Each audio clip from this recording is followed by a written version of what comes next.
അരവിന്ദ് കെജ്രിവാളിന്റെ അറസ്റ്റിന് പിന്നാലെ കേന്ദ്ര സർക്കാരിനും ബിജെപിക്കുമെതിരെ പ്രതിപക്ഷ ഇന്ത്യ സഖ്യം ആഹ്വാനം ചെയ്ത മഹാറാലി രാംലീല മൈതാനിയിൽ കേന്ദ്ര അന്വേഷണ ഏജൻസികളെ ഉപയോഗിച്ച പ്രതിപക്ഷ പാർട്ടികളെ വേട്ടയാടുന്നതിൽ പ്രതിഷേധിച്ചാണ് റാലി.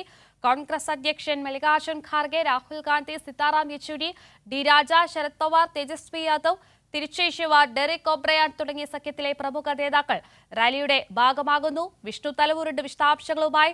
വിഷ്ണു, വലിയൊരു ജനപിന്തുണ തന്നെ അവിടെ കാണാൻ സാധിക്കുന്നുണ്ട്. മഹാറാലിയിൽ 30 പ്രതിപക്ഷ പാർട്ടികളുടെ നേതാക്കൾ റാലിയിൽ പങ്കെടുക്കുന്നുണ്ട്.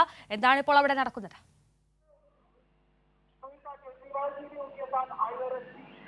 കീർത്തി, വലിയ തലത്തിലുള്ള പ്രതിപക്ഷ പ്രതിഷേധം തന്നെയാണ് രാംലീല മൈതാനിയിൽ നമുക്ക് കാണാൻ സാധിക്കുന്നത്.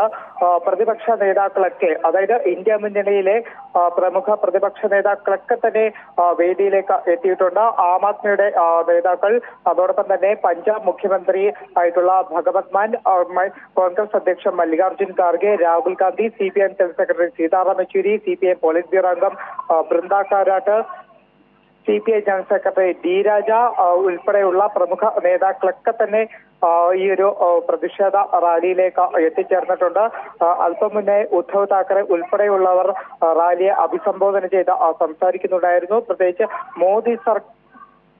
മോദി സർക്കാരിന്റെ ആ ഒരു നടപടിക്കെതിരെ, പ്രതിപക്ഷ വേട്ടയ്ക്കെതിരെ തന്നെയാണ് വലിയ തോതിലുള്ള പ്രതിഷേധം അരങ്ങേറിക്കൊണ്ടിരിക്കുന്നത്.